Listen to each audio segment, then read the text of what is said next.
Salut! Aujourd'hui, on va voir ensemble les signes qui peuvent indiquer que tu souffres d'une intolérance alimentaire. Les intolérances alimentaires sont très fréquentes, beaucoup plus qu'on ne le pense, et ne font que se développer. Et ça, c'est principalement à cause de la dégradation de notre barrière intestinale. Nos modes de vie modernes, mauvaise alimentation, stress, sédentarité, détruisent peu à peu nos barrières intestinale, ce qui donne lieu à cette épidémie de maladies inflammatoires chroniques et de maladies auto-immunes. La perméabilité intestinale est la première cause d'intolérance alimentaire. Et c'est logique puisque si notre intestin ne joue plus son rôle de filtre, eh bien tout ce que nous mangeons est susceptible de se retrouver dans notre système sanguin et d'y être attaqué par notre système immunitaire qui a détecté un intrus, ce qui provoque une réaction. Si tu veux en savoir plus sur les différents mécanismes qui provoquent des intolérances, parce qu'il n'y a pas que la barrière intestinale, j'ai fait un contenu sur le sujet, je te le mets juste ici. Il y a des catégories d'aliments plus susceptibles que les autres de faire surréagir notre système immunitaire. Et ça a été défini scientifiquement. C'était d'ailleurs l'objet de ma dernière vidéo. Les signes qu'un aliment ne te convient pas peuvent apparaître de quelques minutes après l'ingestion jusqu'à plusieurs jours, à vrai dire jusqu'à 3 jours après, en fonction de ton temps de digestion. Et ça, c'est propre à chacun.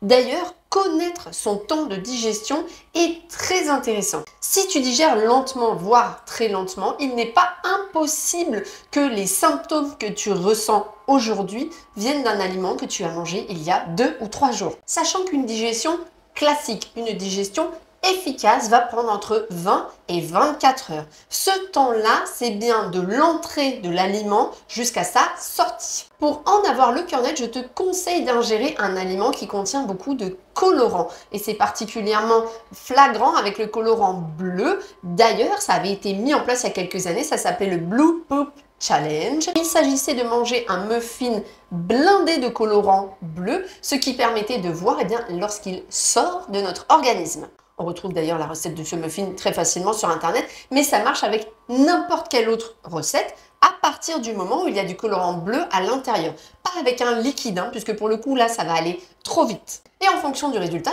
on peut déterminer notre temps de digestion. Ceci étant dit, quels sont les signes évocateurs d'une intolérance alimentaire? Tu vas voir qu'il y en a pas mal. Dans les signes que tu vas pouvoir observer tout de suite, ils vont se trouver à droite, tu vas avoir les signes digestifs, évidemment. Les maux d'estomac, brûlure, diarrhée, constipation, nausées, vomissements, tout ce qui est gaz et ballonnement ou de la nourriture qui arrive non digérée dans les selles. Dans l'immédiat, tu vas pouvoir aussi observer des signes sur la peau. Éruption cutanée, acné, des bosses ou des taches roses, mais aussi les petits points rouges. Tu peux aussi observer que les cheveux, la peau ou les ongles sont secs. Après, il y a plein d'autres symptômes moins spécifiques. Par exemple, sur le sommeil, impossible de rester éveillé ou de rester endormi, ne pas se sentir reposé après avoir dormi, qui peut aussi venir, bien entendu, d'autres choses, mais ça peut être évocateur. Les douleurs articulaires, musculaires, tendineuses, ligamentaires. Aussi les troubles de l'humeur, la labilité émotionnelle, les sautes d'humeur, la déprime, la dépression. Une faible tolérance au stress. L'augmentation de l'anxiété, des niveaux d'énergie réduits, évidemment de la fatigue chronique inexpliquée, c'est-à-dire que même si on dort bien, on est fatigué.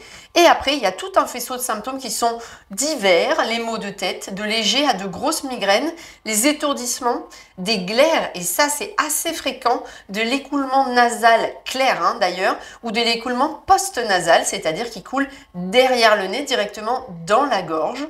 De la toux chronique ou un besoin constant de se racler la gorge, des démangeaisons évidemment, des yeux, de la bouche, des oreilles ou alors des éternuements. Tu vois qu'il y en a quand même pas mal, donc repérer ces signes demande d'être très méthodique, de tout noter. Je te conseille de choisir un joli carnet et de noter dessus tout ce que tu manges, l'heure évidemment, le jour à laquelle tu as mangé tel aliment et les symptômes, pareil, le jour et l'heure.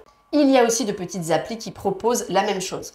Le mieux, c'est de revenir un petit peu en arrière sur cette vidéo, de mettre pause sur le document qui recense les symptômes et de les noter dans ce carnet pour pouvoir y avoir accès tout de suite. C'est long et fastidieux, mais c'est extrêmement utile parce que ça permet de comprendre parfois pourquoi, par exemple, on a d'un coup une fatigue totalement inexpliquée eh bien ça peut venir de quelque chose que l'on a mangé. Pour ceux qui galèrent, parce qu'il y a toujours un symptôme, quel que soit ce que l'on mange, je vous conseille de faire ce que l'on appelle un régime d'éviction. C'est-à-dire enlever d'un coup toutes les catégories d'aliments susceptibles de provoquer une réaction, et elles sont toutes détaillées dans ma dernière vidéo, et de les réintroduire ensuite une par une en observant toujours très méthodiquement l'apparition de symptômes ou non. Il existe plein de régimes d'éviction et réintroduction différents. Il y a par exemple le régime FODMAP, le régime Whole30 ou le régime AIP. J'utilise d'ailleurs ce dernier, l'AIP, dans mon programme spécifique pour les maladies auto-immunes et inflammatoires chroniques. Grâce à ça, tu peux avoir une cartographie exacte de ce qui